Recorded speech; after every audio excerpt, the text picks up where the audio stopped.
اس لیے اور بعض نالائق ایسے ہیں کہ ان لوگوں نے یہ پھیلا دیا کہ میاں بیوی دونوں الگ رہنا ہے، محرم کے پورے مہینے میں الگ رہنا، نہیں تو محرم کے 10 دن میں تو میاں بیوی کو الگ رہنا ہے۔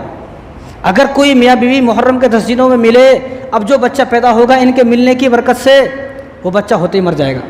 ان کا خیال یہ ہے، کتنے نہ جانے بچہ پیدا ہو رہے ہیں بھائی، کتنے، کیونکہ یہ محرم کا جو ڈھونگ ہے وہ جو 57 اسلامی ممالک ہیں وہ 4-5 ملک ہیں بس، باقی دوسرے ممالک میں کوئی جانتا بھی نہیں کب 10 محرم آیا کب 10 محرم گیا۔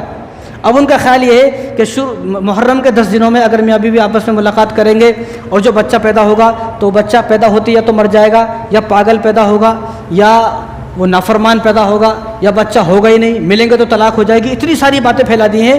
اب یہ جو ساس ہے انہیں اپنی بیٹی کو لا لیتی ہے، اور مشہور بھی ہے جب بیٹی کی شادی ہوئی تو پہلی جو محرم آئے گی وہ بیٹی کی پہلی محرم تو مائکے میں ہوگی۔ میں کہتا ہوں اگر پہلی محرم مائکے میں ہوئی اور ادھر جو شوہر ہے اس نے کہیں زنا کر لیا، اس کا وبال اس کی بیوی پر پڑے گا، اس کی ساس پر پڑے گا۔ اور میاں بیوی کو الگ رہنا صرف 3 حالتوں میں ہے۔ میاں بیوی 3 حالتوں میں الگ رہیں گے پوری زندگی، صرف 3 حالت۔ روزے کی حالت میں روزہ رکھ لیا، اب میاں بیوی مل نہیں سکتے ہیں۔ احرام کی حالت میں جب تک احرام ہے بدن پر جب تک میاں بیوی مل نہیں سکتے ہیں، اور حیض کی حالت میں جب ماہواری کا ایام آتے ہیں۔ یہ صرف 3 حالتیں ہیں۔ ان 3 حالتوں کے علاوہ میاں بیوی کو الگ رہنے کی اجازت نہیں ہے۔ جو میاں بیوی رمضان میں الگ نہ ہوئے راتوں میں، جب میاں بیوی حج میں الگ نہ ہوئے، جو میاں بیوی طواف کرتے ہیں ایک دوسرے کا ہاتھ پکڑ کر۔ دنیا میں سب سے مقدس جگہ اگر کوئی ہے تو بیت اللہ شریف ہے، لیکن وہاں بھی حکم یہ ہے کہ آدمی اپنی بیوی کا ہاتھ پکڑے اور اس کو طواف کرائے، بیوی کا ہاتھ پکڑے اور طواف کرائے۔ ورنہ کتنے جانے لوگ ایسے ہیں جنہوں نے ہاتھ چھوڑا پھر بیوی پورے دن ملی نہیں،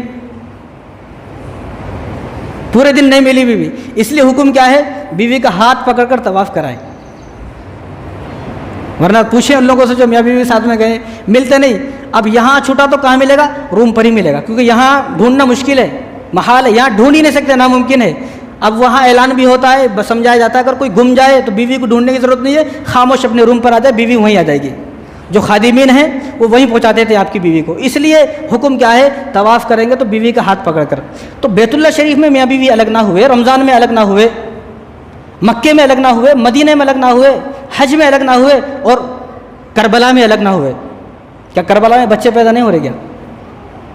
جہاں مقام کربلا ہے جو ایران عراق کے اندر، وہاں بھی بچے پیدا ہو رہے، وہاں بھی حکم نہیں ہے اسلام کا کہ وہاں بھی میاں بیوی کو الگ رکھا جائے۔ تو یہ لوگ بڑے ظالم ہیں، دنیا کے سب سے بڑے ظالم ہیں یہ لوگ، جو یہ بولتے ہیں کہ میاں بیوی کو محرم کے 10 دنوں میں الگ رہنا ہے۔ تو اس لیے جو عورت اپنے شوہر سے ان 10 دنوں میں الگ ہو جاتی ہے، یا جو ساس اپنی بیوی کو بلا لی زبردستی، وہ اپنی بیٹی کو بلا لی ساس، تو ان دونوں پر اللہ تبارک و تعالیٰ کی لعنت برستی رہتی ہے۔ اگر کوئی بیوی شوہر کی اجازت کے بنا اپنے مائکے کو چلی گئی اور اس حال میں اس کی وفات ہو گئی، چاہے انہیں 5 وقت کی نمازیں نہیں، چاہے تہجد بھی پڑھتی ہو، دن میں یہ قرآن ختم کرتی ہو، اگر شوہر کی اجازت کے بنا مائکے چلی گئی، وفات ہو گئی، تو وفات کے فوراً بعد جہنم میں جائے گی۔ وہ کہاں جائے گی؟ جہنم میں، کیونکہ یہ شوہر کی اجازت سے نہیں گئی۔ اب اس کا مالک شوہر ہے، شادی کے بعد وہ چھوڑ دینا، وہ اس کا مالک شوہر ہے، تو باتیں بہت ساری باتیں دوسری طرف چلی جائیں گی۔ تو اس بیوی پر بھی لعنت اگر یہ چلی گئی محرم کے 10 دنوں میں، اس ساس پر بھی لعنت ہے۔ اس لیے لعنت اس لیے جب اللہ نے منع نہیں کیا، جب رسول اللہ نے منع نہیں کیا، تو تم کون ہوتے ہو منع کرنے والے؟ جب اللہ نے اس مہینوں کو منحوس قرار نہیں دیا، جب رسول اللہ صلی اللہ علیہ وسلم نے محرم کے مہینے کو منحوس قرار نہیں دیا، تو تم لوگ کون ہوتے ہو کہ محرم کے مہینے کو منحوس قرار دینے والے؟ اور کوئی دن منحوس ہے، کون سا دن منحوس ہے، کون سا دن افضل ہے، کون سا دن نحوست والا ہے، اس کا اختیار کس کو ہے؟ اس کا حق یا تو اللہ کو ہے یا رسول اللہ کو ہے۔ اللہ اور رسول اللہ کے علاوہ اس کا حق کسی کو نہیں ہے کہ کوئی آدمی اپنی طرف سے یہ بولے کہ بھئی یہ وقت منحوس ہے، یا مہینہ منحوس ہے، یہ دن منحوس ہے۔ کسی کو حق نہیں ہے۔ کیوں؟ کیونکہ 1400 سال پہلے اعلان ہو چکا ہے۔ 1400 سال پہلے اللہ تبارک و تعالیٰ نے قرآن کریم کے اندر ایک آیت اتار دی ہمارے لیے، الیوم اکملت لکم دینکم واتممت علیکم نعمتی ورضیت لکم الاسلام دینا، کہ آج اسلام مکمل ہو چکا ہے۔ دین صرف یہی ہے جو آج تک نازل ہو گیا، اس کے بعد جو نازل ہوگا وہ دین نہیں ہے، وہ لوگوں کی اپنی بنائی ہوئی باتیں ہیں، لوگوں کی اپنی بنائی ہوئی باتیں ہیں، یہ حضور کا دین نہیں ہے۔ اور میں تو یہ کہتا ہوں کہ آج کل جو دین چل رہا ہے یہ محمد صلی اللہ علیہ وسلم کا تو دین ہی نہیں چل رہا ہے، یہ تو عورتوں کا دین چل رہا ہے۔ آج کل کیا چل رہا ہے؟ عورتوں کا دین۔ کتنا بھی سمجھاؤ، جو گھر میں بڈھی ہے وہ ماننے کو تیار نہیں ہے، تم کتنا بھی سمجھا لو، کچھ بھی کہہ لو، اور وہ مثال دیتی ہے، یہ کل کا پوٹا ہمارے کو سمجھاتا، یہ مثالیں دیتی ہیں۔